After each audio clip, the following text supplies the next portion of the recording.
पोलिसांची सहनशीलता की गांडूळ वृत्ती? पोलीस प्रशासन नपुंसक झालं की गुंडांच्या दावणीला बांधलं गेलंय? माजलगाव लोकशाही तंत्र. माजलगावच्या मातीत कायद्याचा दरारा उरलाय की खाकीने गुंडांच्या तळव्याशी लोटांगण घातलंय? असा जळजळीत सवाल आज शहराच्या प्रत्येक कोपऱ्यातून विचारला जात आहे. दिनांक 15 फेब्रुवारी 2026 रोजी रात्री 9च्या सुमारास माजलगाव शहर पोलीस ठाण्याच्या उंबरठ्यावर जे काही घडलं त्याने संपूर्ण पोलीस दलाच्या अब्रूचे लक्तरे वेशीला टांगली आहेत. भर रस्त्यात बापलेकावर तुटून पडणाऱ्या नशाखोर गुंडांनी चक्क मध्यस्थी करायला गेलेल्या पोलीस अधिकारी आणि कर्मचाऱ्यांची गचोरी धरून त्यांना बेदम चोप दिला. साहेब, याला झुंबाझुंबी म्हणणं म्हणजे तुमची नामुष्की आणि लाचारी आहे.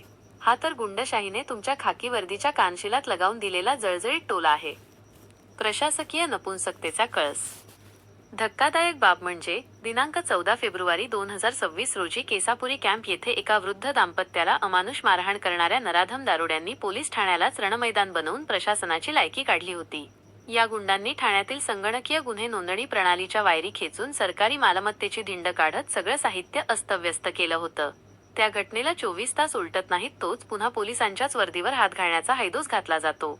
पोलिसांची ही गांडूळ वृत्ती अशीच राहिली तर गुंडांचं मनोबल आकाशाला भिडेल आणि उद्या सर्वसामान्य माणसाला रस्त्यावरून वावरणंही कठीण होईल. वरात काढा तरच वचक बसेल.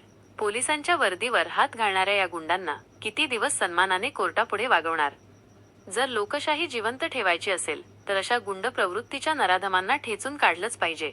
ज्यांनी वर्दीवर हात टाकलाय त्यांची शहराच्या भर चौकातून वरात काढा तरच या गुंड प्रवृत्तीला लगाम बसेल. माजलगावमध्ये गुंडांचं नाही तर कायद्याचं राज्य पाहिजे. कायद्याचा आणि लोकशाहीचा दरारा निर्माण करण्यासाठी पोलीस प्रशासनाने आता धाडसी पावले उचलण्याची गरज आहे. लोकशाही तंत्रचा एल्गार, अन्यायाविरुद्ध बुलंद आवाज. अन्याय कोणावरही होवो, मग तो सामान्य कष्टकरी असो किंवा वर्दीतील कर्मचारी, लोकशाही तंत्र त्याविरोधात प्रखंड सवाल विचारतच राहणार. पोलीस कर्मचाऱ्यांवर झालेल्या या भ्याड हल्ल्याचा आम्ही जाहीर निषेध करतो. पण हा निषेध नोंदवतानाच आम्ही प्रशासनाला ठणकावून सांगतो की पोलीस प्रशासनाच्या धाकामुळेच कायदा व सुव्यवस्था अबाधित असते. मात्र आज गुंडांनी हा धाकच धुळीला मिळवला आहे. अधीक्षक साहेब, गुंडांच्या नांग्या ठेचण्यासाठी मर्दानी अधिकारी नियुक्त करणार का? कर्तव्यनिष्ठ म्हणून ओळख असलेले पोलीस अधीक्षक साहेब, माजलगावच्या या गुंड प्रवृत्तीला मुळापासून उखडून फेकण्यासाठी तुम्ही एखादा सक्षम आणि करारी अधिकारी नियुक्त करणार का? असा टोकदार सवाल आता त्रस्त जनतेतून विचारला जात आहे. दारुड्यांची ही दादागिरी थेट पोलिसांच्या गचोरीपर्यंत पोहोचते. हे प्रशासकीय सुशासनाचं लक्षण नसून विनाशाचं लक्षण आहे. विद्रोही मतचा निर्वाणीचा इशारा. जर तातडीने त्या नशाखोर गुंडांच्या मुसक्या आवळून त्यांची मस्ती भर रस्त्यात जिरवली नाही तर समजावे की माजलगावचं प्रशासन गुंडांच्या तालावर नाचणारं बाहुलं बनलं आहे. अन्याय आणि अत्याचाराविरुद्ध आमचा आवाज असाच बुलंद राहील. या भ्रष्ट आणि लाचार व्यवस्थेची लत्रे वेशीला टांगल्याशिवाय लोकशाही तंत्र आपली लेखणी मयान करणार नाही. लोकशाही तंत्र, आवाज आपल्या लोकशाहीचा. आमच्या लोकशाही तंत्र न्यूज चॅनलला लाईक करा, शेअर करा आणि सबस्क्राईब करा. अधिक वेगवान अपडेटसाठी राज्य जागीरदार या फेसबुक आयडीला फॉलो करा. मी आहे फिर्यादी जो आता सध्याला तक्रार देणं चालू आहे. तो गाडी चालत होता, त्याला त्यांनी पाठीमागून धडक दिली आणि त्याच्या गाडीवरती काहीतरी डॉक्टर बाबासाहेब आंबेडकरांचं सिग्नेचरचा काहीतरी लोगो होता.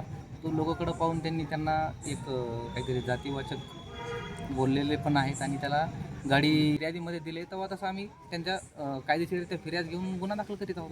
काय नाव आपलं सर? मी PSI संदीप राठोड. यामध्ये आपल्यासोबत बी काही धक्काबुक्की झाल्याची चर्चा आहे शहरात. आम्ही संबंधित जे भांडणं करणारे जे इसम आहेत त्यांना घेऊन येत असताना त्यांनी ते दारूच्या नशेत होते. त्यांना आम्ही घेऊन येत असताना ते आमच्यासोबत पण झोमाझोंबी केलेली आहे. तर याविषयी जे आहेत आपण जे आहे तर त्यांच्यावर गुन्हा दाखल करणार का कायदेशीररित्या आपली फिर्याद देऊन? आम्ही जे काही आहे ते सगळं कायद्याच्या चाकोरीमध्ये बसून त्यांच्या विरुद्ध गुन्हा दाखल करून त्यांना योग्य ती कायदेशीर कारवाई करून पुढील तपास करीत आहोत. ठीक आहे, धन्यवाद.